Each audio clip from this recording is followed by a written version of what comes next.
Je suis prête. Je peux prendre un message. Hisse-toi plus haut, Foelia. Hisse-moi plus haut, Laina. Suis-moi. Laisse-toi entraîner. Je te guide.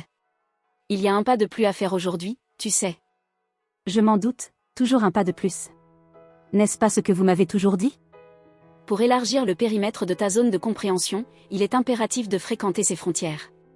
C'est ce que nous avons à faire à chaque rencontre, sans quoi, elle n'aurait que peu d'intérêt.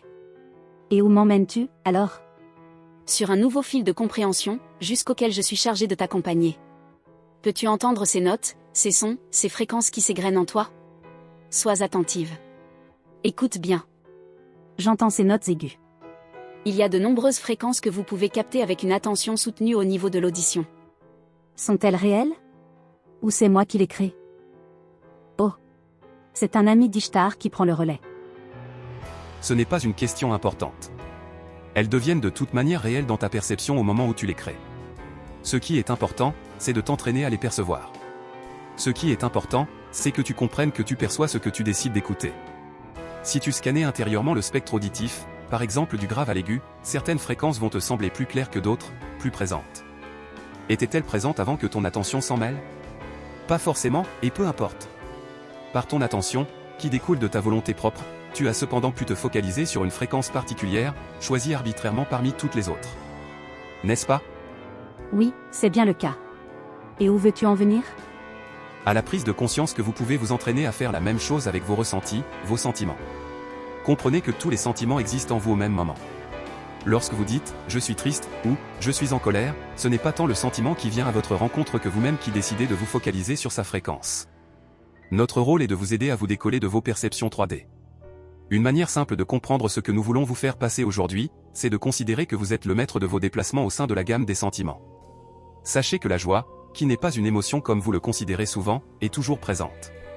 Ce n'est pas elle qui vient vous visiter de temps à autre, au gré du vent, mais bien vous qui pouvez vous déplacer, intérieurement, jusqu'à sa fréquence. C'est le regard borné à 3 dimensions qui vous fait dire que vous vivez telle ou telle émotion et que c'est inextricable, que ça ne dépend pas de vous. Pourtant, rien ne vous oblige à rester bloqué sur des fréquences désagréables. Et pour ce faire, vous devez retrouver votre mobilité à travers les états de conscience, à travers une 4e dimension de perception. Tu veux dire qu'il est possible de choisir soi-même de se connecter à la joie, même si on est triste? Oui, c'est bien ce que nous voulons dire. Et nous pouvons ajouter que vous connecter à la joie n'enlève pas pour autant la tristesse. Vous pouvez vivre tout cela en même temps. C'est ce que nous vous invitons à faire si vous souhaitez vous entraîner à retrouver cette mobilité. Ce n'est pas simple ce que vous dites. Si je vis un drame, je pourrais en même temps me connecter à la joie? Oui. Le drame ne change rien à votre mobilité possible. Le problème, une fois de plus, se situe dans la compréhension de ce que nous apportons. Tu penses que te connecter à la joie, qui est toujours présente, va pouvoir te sauver de la tristesse. Ce n'est pas ce que nous disons. Savoir que le soleil est au-dessus des nuages ne désagrège pas les nuages pour autant. Ce que nous disons, c'est que vous pouvez choisir de vous stabiliser au-dessus des nuages, là où le soleil brille. Bien sûr, les nuages seront toujours présents et, s'ils représentent par exemple la tristesse, elle ne vous quittera pas pour autant. Vous pourrez par contre la contempler d'en haut, à la lumière du soleil. Comprends-tu? Comprenez-vous? Oui. Qu'est-ce qu'il y a de nouveau là-dedans? C'est quelque chose que nous avons déjà souvent entendu. Ce qui pourrait être nouveau pour vous, c'est de découvrir que lorsque vous avez choisi de trouver la joie en vous alors même que vous étiez triste, vous vous êtes bel et bien déplacé en conscience. N'est-ce pas? C'est vrai? Et ce déplacement s'est-il opéré dans vos 3 dimensions habituelles? Non, effectivement. Nous voulons vous faire toucher du doigt que vous pouvez vous déplacer en 4 dimensions et que ce n'est pas exceptionnel. C'est au contraire très naturel, pour autant que vous vous soyez entraîné à ne pas croire à vos définitions momentanées, comme « je suis triste », mais à reprendre le pouvoir sur cette mobilité possible. La 4e dimension est celle dans laquelle vous vous souvenez que vous pouvez passer d'un point de vue à l'autre sans plus vous identifier à un seul d'entre eux. Nous parlons de point de vue, mais c'est la même chose avec vos émotions, vos sentiments. Waouh! C'est vrai que ça semble bien concret. Merci. Puis-je poser une question de plus? Bien sûr. Nous sommes là pour ça. Pouvez-vous nous aider à mieux comprendre la 5e dimension, suite à ce que vous venez d'expliquer concernant la 4e?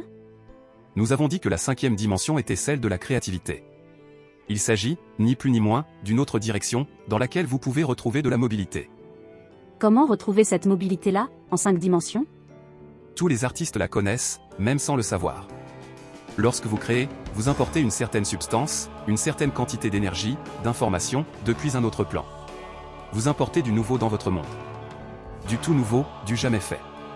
D'où cette énergie vous est-elle parvenue? Vous êtes-vous jamais questionné sur sa provenance mystérieuse?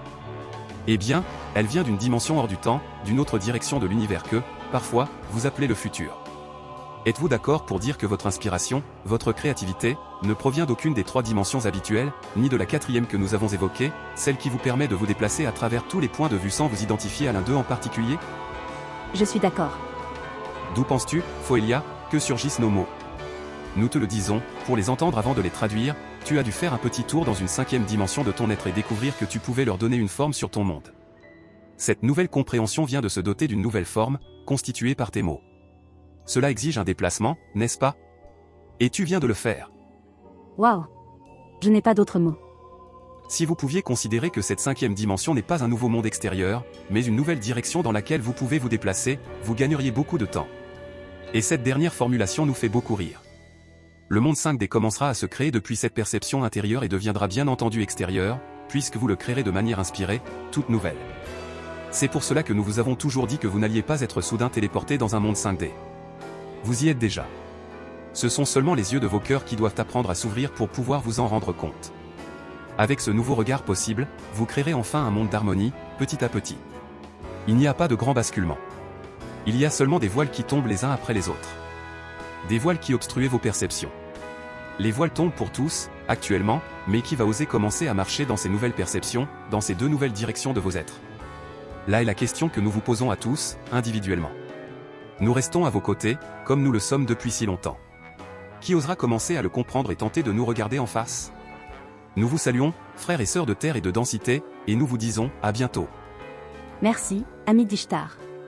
À bientôt.